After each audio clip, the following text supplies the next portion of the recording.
اس آیت میں حق تعالیٰ شانہ نے ازواج مطہرات تمام امت کی ماؤں سے کہا ہے کہ وہ پیارے نبی کی بیویوں، تم ایسی نہیں ہو جیسے ساری دنیا کی عورتیں ہیں۔ کیا مطلب ہے؟ بھائی سر سے پیر تک کے عادت تمہاری بھی دو آنکھیں، ان کی بھی دو آنکھیں، تمہاری بھی دو ہاتھ، ان کی بھی دو ہاتھ، کہ نہیں، تمہاری بہت بڑی نسبت ہے جس نسبت کی کوئی قیمت ادا نہیں کر سکتا۔ تمام نبیوں کے سردار، رحمت للعالمین، سراپا نور، اور کیا آپ کے کہنے، تم ان کی بیوی ہو، تمہاری نسبت ان کے ساتھ۔ اور یہ ہمارے ماحول میں، ہمارے معاشرے میں دیکھا جاتا ہے، کوئی لڑکی یا کوئی لڑکا اگر کوئی غلطی کرے تو فوراً اس کی ددیال، اس کی ننیال کی طرف، ایسے دادا کا بیٹا اس نے یہ کیا، ایسے نانے کی نوازی، اس کے نانا تو کیسے دلدار ہیں، کیسے اللہ کے خوف کرنے والے ہیں، تو نسبت کی لاج رکھنا۔ گویا ان عورتوں کا امہات المومنین کو یہ کہہ کر کے کہ تمہاری نسبت بہت اونچی ہے، اس نسبت کے اعتبار سے تمہاری ذمہ داری ہے۔ یہ بھی سب جانتے ہو، بہنیں بھی جانتی ہیں، بھائی بھی جانتے ہیں کہ گھر کا جو بڑا ہوتا ہے وہ ساری چیزوں کا ذمہ دار ہوتا ہے۔ یہ امت، اس امت کے مرد اور عورتیں، یہ تمام امتوں کی سردار ہیں۔ جیسے اس کے نبی صلی اللہ علیہ وسلم ہمارے آقا ہیں، تمام نبیوں کے سردار، ایسے آپ کی امت تمام امتوں کی سردار ہے۔ اور یہ سب جانتے ہیں کہ جو جتنا بڑا ہوتا ہے اس کی ذمہ داری بھی اتنی ہی بڑی ہوتی ہے۔ گھر میں بچے بھی ہوتے ہیں، بہویں بھی ہوتی ہیں، بیٹیاں بھی ہوتی ہیں، مائیں بھی ہوتی ہے، لیکن سب کے بڑے ذمہ دار ابا ہیں۔ گھر میں کون آیا، کون گیا، کیا آیا، کیا گیا، لڑکی کی سہیلی کہاں ہے، کون ہے اس کی سہیلی، لڑکے کا دوست کہاں ہے، لڑکا کہاں بیٹھتا ہے، کس سے دوستی ہے، ساری چیزیں بڑے ذمے ہیں۔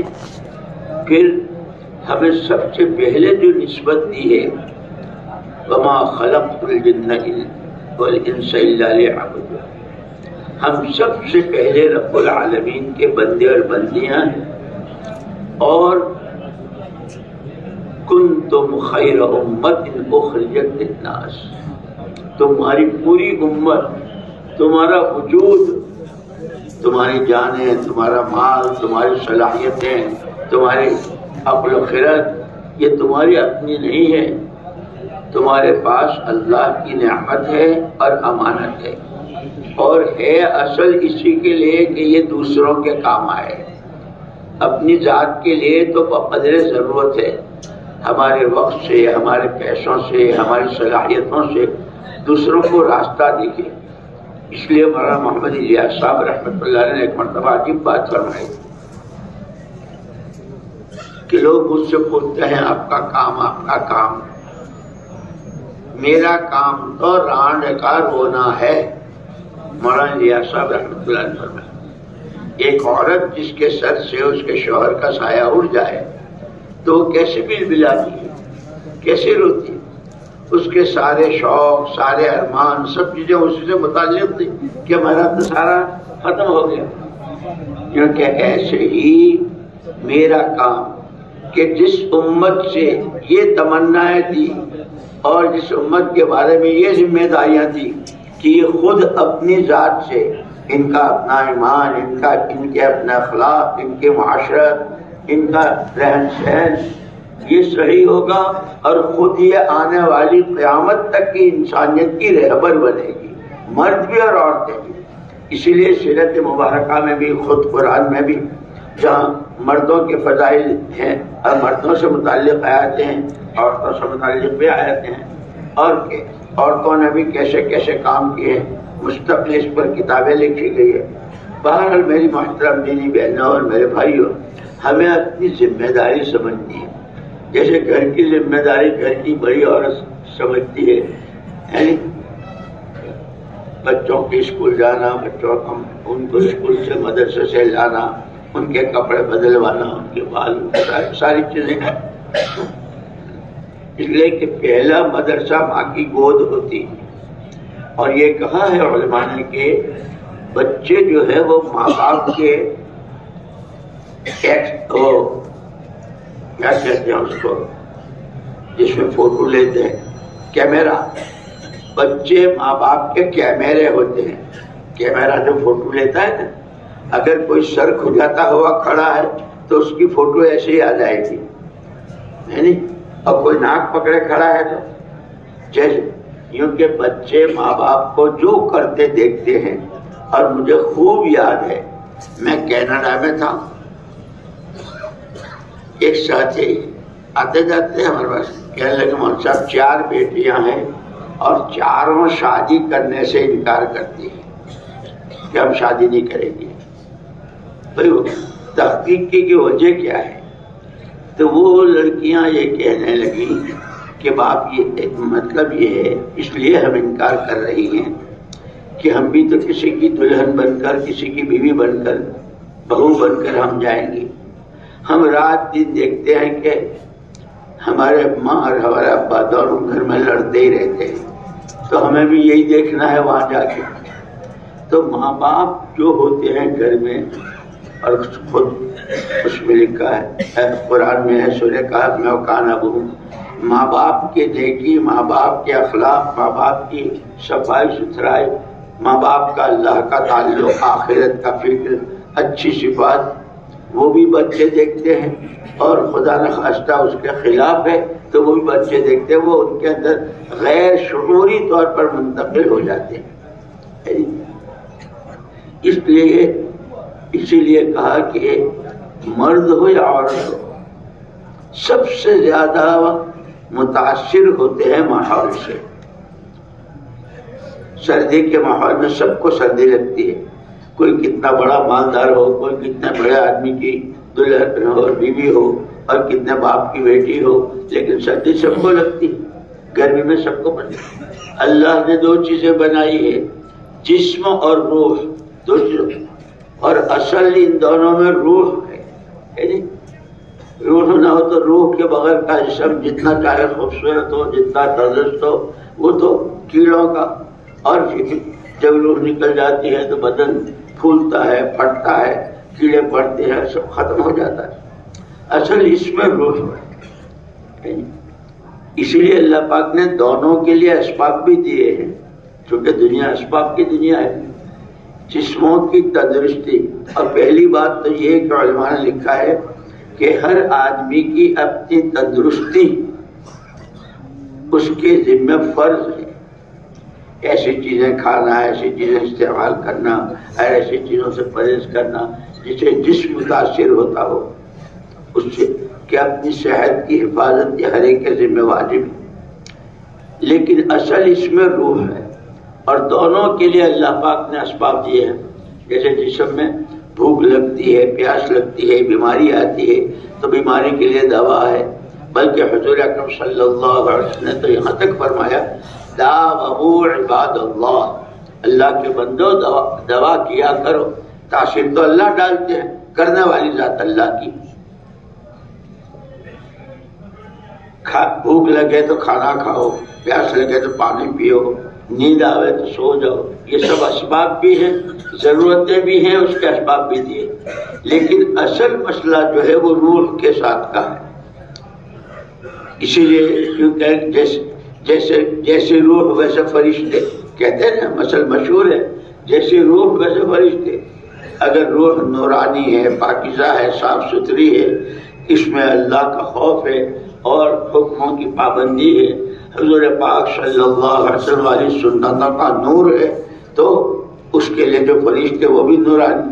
اور پھر سکرات سے لے کے جنت کے داخلے تک اس روح کے ساتھ اسی کے اعتبار سے اس کی نورانیت، روحانیت، پاکی کے اعتبار سے مانگا. اللہ نہ کرے اگر روحیں کالی ہیں، بدبودار ہیں، اور روحوں پر اثر ہوتا ہے. یہاں تک آتا ہے حدیث پاک میں، اذا كذب العبد تباعد عنه الملك ميلا من نتن ما جاء به او کما قال علیہ السلام، جب کوئی بندہ یا بندی جھوٹ بولتے ہیں تو جو اللہ کی طرف سے ہر وقت بندے بندی کے ساتھ فرشتے لگے رہتے ہیں نا، کرامن کاتبین بھی، جو لکھنے والے بھی اور حفاظت والے، ایک فرشتہ منہ کے پاس رہتا ہے. جب کوئی بندہ یا بندی جھوٹ بولتے ہیں تو جھوٹ کی بدبو کی وجہ سے فرشتہ ایک میل دور بھاگ جاتا ہے. جیسے جب قرآن پڑھتے ہیں تو فرشتہ منہ سے منہ لگاتا ہے اور کہتا ہے اقرا اقرا، اور پڑھ اور پڑھ اور پڑھ، ہے نہیں؟ تو قرآن کی تلاوت میں نور ہے اور جھوٹ میں بدبو ہے، لیکن ہم کو محسوس نہیں ہوتی. جیسے کبھی میونسپلٹی کا وہ پورا ٹرک جاتا ہے نا، شہر کا یا محلوں کا گندا اٹھا کر کے جاتا ہے، دو ساتھی ہے، ایک نے ناک پکڑ لی، ارے پوچھتا کیا کیا کیا بات ہے؟ ارے کیا بات، پوچھتا نہیں، دیکھتا نہیں کیا جا رہا کہ اچھا میری تو ناک بند ہے، مجھے کچھ نہیں. تو جب ناک بند ہوتی ہے تو اس کے لیے خوشبو اور بدبو دونوں برابر. ایسے ہی جب روحیں صاف ستھری اور پاکیزہ نہیں ہوتی تو اس کے لیے جھوٹ کی بدبو اور قرآن کی تلاوت کا نور اور تسبیح کا نور، یہ اس کے لیے سب برابر ہے. پھر یہ ایسے ہو جاتے ہیں، سب جیتے ہیں، ہم بھی جیتے ہیں، سب مرتے ہیں، ہم بھی مریں گے، جیو جیسے جی جائے. اسی لیے اللہ پاک نے بہت بڑا کرم فرمایا. خود قرآن میں اللہ پاک نے اس کو احسان کے ساتھ کہا، لقد من اللہ علی المؤمنین اذ بعث فیہم رسولا من انفسہم یتلو علیہم آیاتہ ویزکیہم ویعلمہم الکتاب والحکمہ. اللہ نے بہت بڑا احسان کیا ہے ایمان والوں پر کہ ان کے درمیان انہی میں سے ایک نبی بابرکت کو بھیجا، جنہوں نے ابتدا کہاں سے کی؟ دعوت، دین کا سیکھنا سکھانا اور دلوں کی صفائی، تزکیہ نفس جس کو کہتے ہیں کہ گندگیوں سے دل پاک ہو، دین کا سیکھنا سکھانا ہو اور اس کی دعوت کو لے کر چل رہے ہوں. یہ اسی لیے آپ سیرت پڑھیں گے تو مردوں کے بھی واقعات ہیں، عورتوں کے بھی واقعات ہیں، اور کیسے کیسے کارنامے اور کیسی کیسی محنت اور کیسے مجاہدے کیے. سب سے بڑی اور بنیادی چیز ہے کہ اپنی حیثیت کو ہم پہچانے، ہم کون ہیں. ہم بندے اللہ کے ہیں، امتی رحمت للعالمین صلی اللہ علیہ وسلم کے ہیں. بندے ہونے کے اعتبار سے اور بندیاں ہونے کے اعتبار سے بندگی ہماری زندگی کا مقصد ہے، اور محمد الرسول اللہ صلی اللہ علیہ وسلم کا امتی ہونے کے اعتبار سے نبی کے رنگ میں رنگ جانا اور نبی والی زندگی. بھائی یہ کیا اتنا زور کا کائے کو کر رکھا، ہلکا کرو. نبی والی زندگی کی نیابت، یعنی میں تو یہاں سے کہا کرتا ہوں کہ جیسے کوئی بچہ جا رہا ہے، وہ لڑکے یہاں تو فلانے کا بیٹا ہے کیا؟ ہاں تیرا ناک نقشہ بتاتا ہے، تیرا ابا کی صورت ملتی ہے، بیٹے سے باپ پہچانے جاتے ہیں. یوں کہ امت کے مردوں عورتوں کی معاشرت، امت کے مردوں عورتوں کے اخلاق، امت کے مردوں عورتوں کی زندگی، اس سے نبی پہچانے جاتے ہیں. تم محمدی ہو. جیسے نبی کے دشمنوں کا لباس، نبی کے دشمنوں کے کھانے، ان کے جیسے کمانا، ان کی جیسی شادیاں رچانا، تو بالکل ان کے جیسے ہو جاتے ہیں، ہے نہیں؟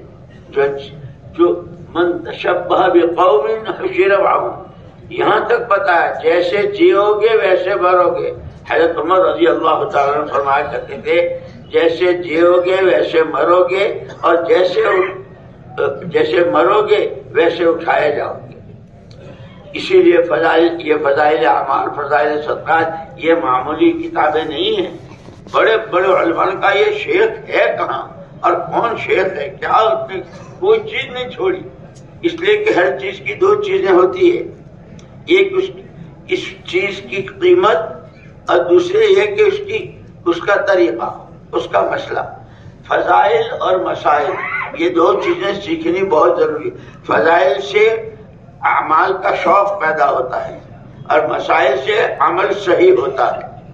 اسی لیے مولانا محمد الیاس صاحب رحمۃ اللہ علیہ فرماتے تھے کہ ہماری اس محنت اور یہ چلت پھرت مردوں کی بھی ہوتی ہے، عورتیں بھی ماشاءاللہ مشورات کام میں لگی ہوئی ہے اور وقت لگاتی ہیں اور کیسے کیسے قربانیاں دیتی ہیں.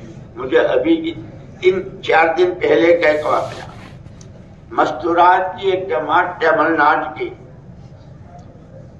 بنگلہ دیش گئی، تو اس مستورات میں جو محرم تھے جن کی وہ بیوی تھی، اس بھائی نے اپنے ساتھیوں سے یہ کہا کہ یار مجھے کچھ ہو رہا ہے، شاید کچھ ہو جائے گا، لیکن سنو اگر میں مر جاؤں تو کفن میرے ساتھ ہے اور مجھے یہیں دفن کر دینا.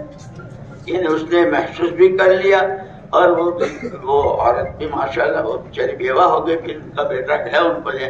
لیکن عورتیں بھی عجیب صبر شکر کی، جیسے صحابہ کے ہاں واقعات میں ملتا ہے. تو اصل مسئلہ جو ہے مولانا الیاس صاحب رحمۃ اللہ علیہ فرماتے تھے کہ ہماری اس چلت چلت کا سے جو چاہا جا رہا ہے، اللہ کے علاوہ جو کچھ ہے وہ سارا مخلوق ہے. مخلوق کا تاثر دل سے نکل جائے، بڑی ذات صرف اللہ ہی کی.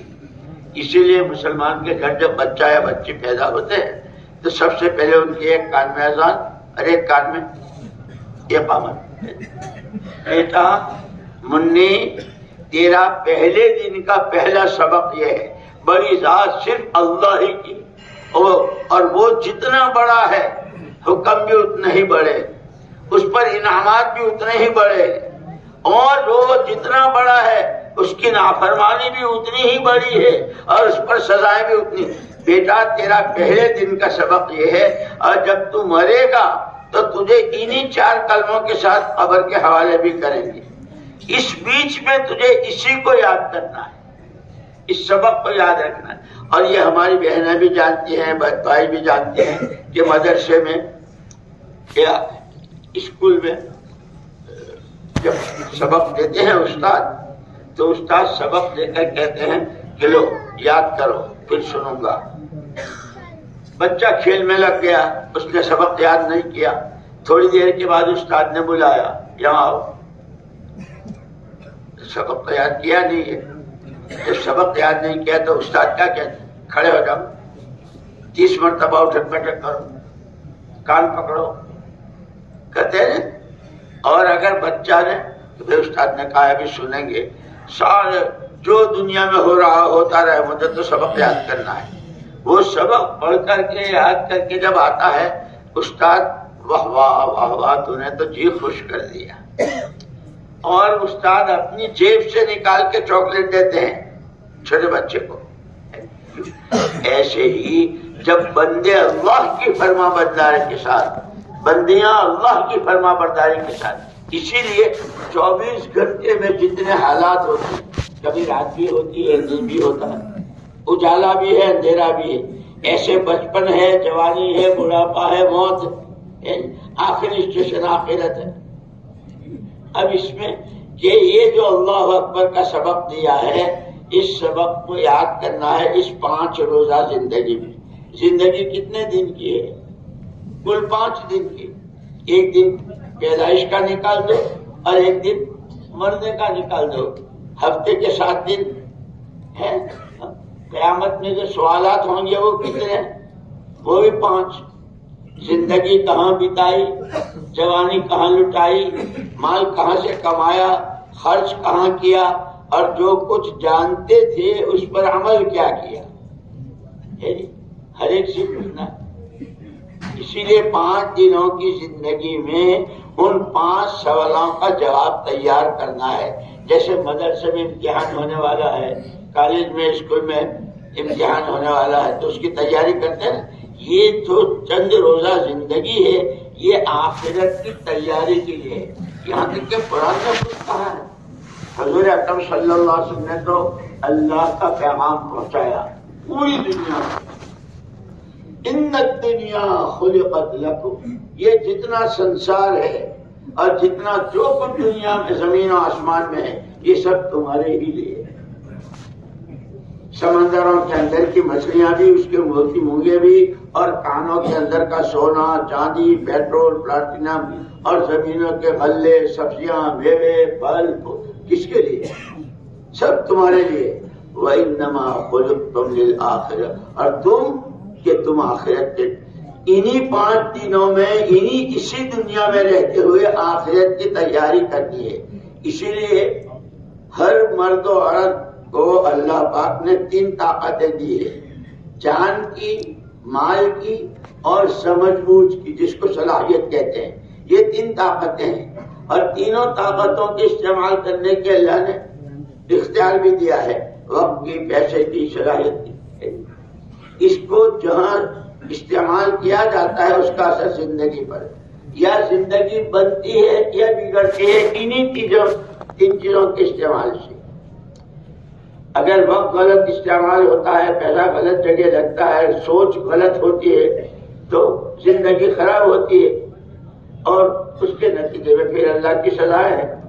جیسے وہ بچہ سبق یاد نہیں کرتا اور اس کو انگوٹھے پکڑواتے ہیں، ایسے ہی امت، وہ مرد ہو یا عورتیں ہوں، اور بڑے باپ کے ہوں، چھوٹے باپ کے ہوں، اونچی فیملی کے ہوں، نیچی، جیسے کہیں مشرق میں ہوں، مغرب میں ہوں، جو آدم کا بیٹا اور حوا کی بیٹی، وہ بندے اللہ کے سب سے پہلے، اور بندیاں اور امت نبی کے، ان کو ذمہ داری ہے دی۔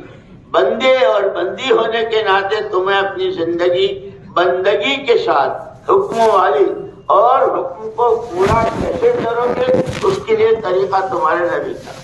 24 گھنٹے کی زندگی میں ارے عورتیں اگر کچن میں ہوں، کھانا پکا رہی ہوں، تو وہاں بھی کہ یہاں کیا ہونا چاہیے، وہاں حکم اللہ کا کیا ہے، اس کے پورا کرنے کا طریقہ کیا ہے، وہ حکم اور طریقہ، حکم اللہ کا، طریقہ نبی کا۔ اس لیے کہ حکم تو اللہ دیتے ہیں، اقیموا الصلاۃ، نماز قائم کرو، یہ اللہ نے حکم دیا۔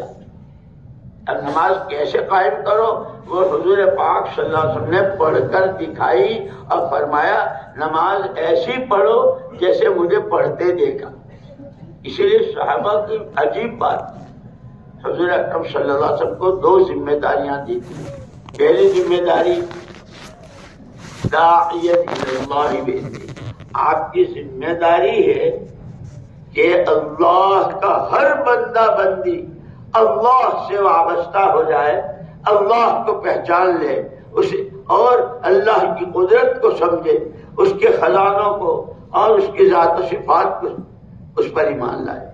یہ آپ کی پہلی ذمہ داری۔ اسی کے ساتھ آپ کو اپنی اس حیات بابرکت میں، چونکہ آپ کی عمر مبارک بہت مختصر، 40 سال کی عمر میں تو نبوت ملی، اس کے بعد پھر 13 سال تک تو مکے والوں نے کام ہی نہیں کرنے دیا، اور پھر 10 سال ہجرت کے، اس میں بھی وہاں حضور وہاں ہے، اور یہ یہاں بیٹھے بیٹھے آپ کے خلاف کی اسکیمیں بنا رہے ہیں، اور کیا کیا کر رہے ہیں، کھانے میں زہر بھی ملا رہے ہیں، آپ کے اوپر جادو بھی کر رہے ہیں، سب کچھ ہو رہا تھا۔ لیکن اسی میں آپ کو ایک مجموعہ مردوں اور عورتوں کا ایسا تیار کرنا ہے جو ظاہر اور باطن، جسم اور روح، عقیدہ، عبادت، اعمال، اخلاق، لباس، سونا، جاگنا، بولنا، خاموش رہنا، تمام چیزوں میں وہ ہر اعتبار سے آپ کے نمونے پر ہوں، اس کی آپ کو قدر۔ اسی لیے حضور اکرم صلی اللہ علیہ وسلم نے اپنی ذمہ داری کو اس طرح پورا کیا کہ صحابہ اور صحابیات یہ اسی محنت کا نتیجہ ہے، یہ اسی ذمہ داری کے سمجھنے کا نتیجہ ہے کہ صحابہ بھی ایسے تیار کیے اور صحابیات بھی ایسے ہو، اور ان کو قیامت تک کے نمونہ۔ ابھی ایک اسکول میں کئی بچوں میں باتیں ہو رہی تھی تو استاد کو پوچھ رہے تھے، انہوں نے کچھ ایسی بات کہہ دی تو ایک لڑکا بولا نہیں استاد، اس نے کہا کہ دیکھو بھائی، جو چیز ہوتی ہے وہ نظر آتی ہے، اور جو چیز نہیں ہوتی وہ نظر نہیں آتی، اللہ یہاں ہوتے تو نظر آتے، یہ استاد نے کہا۔ ایک لڑکا جس کے گھر میں بہت پابندی سے یہ فضائل کی تعلیم ہو رہی تھی، اور ایمان، اللہ کی ذات و صفات اور اس کی قدرت، اور یہ وہ لڑکا کھڑا، استاد آئی ایم سوری، میں سوری کہہ دیتے ہیں لڑکے، معاف کرنا.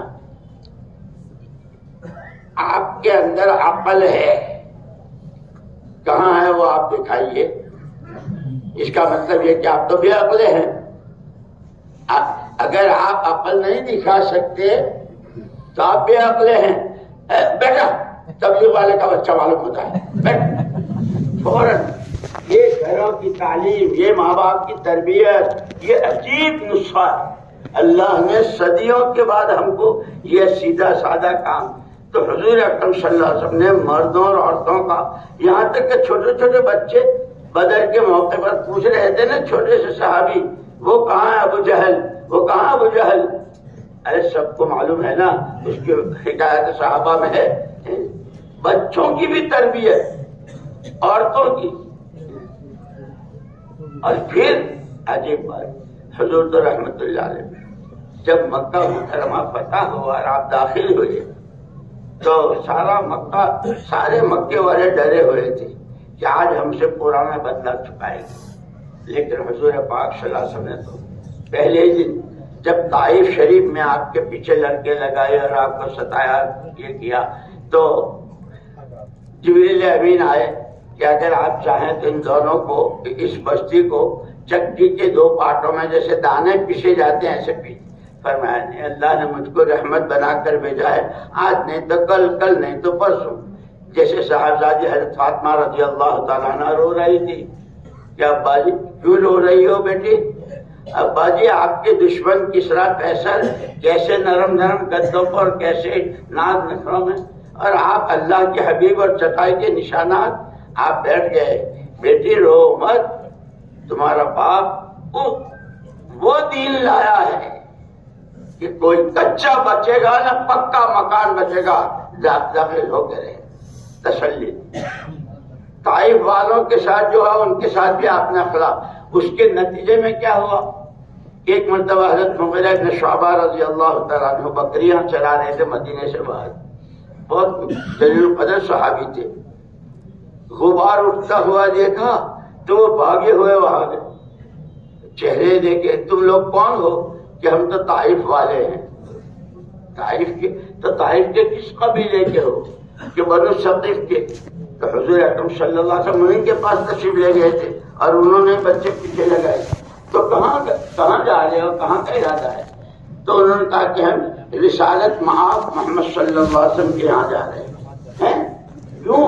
کہ آپ کا کلمہ پڑھ. دیکھو محنت کب ہوئی اور نتیجہ کب آیا. پھر چھوٹے بڑوں کا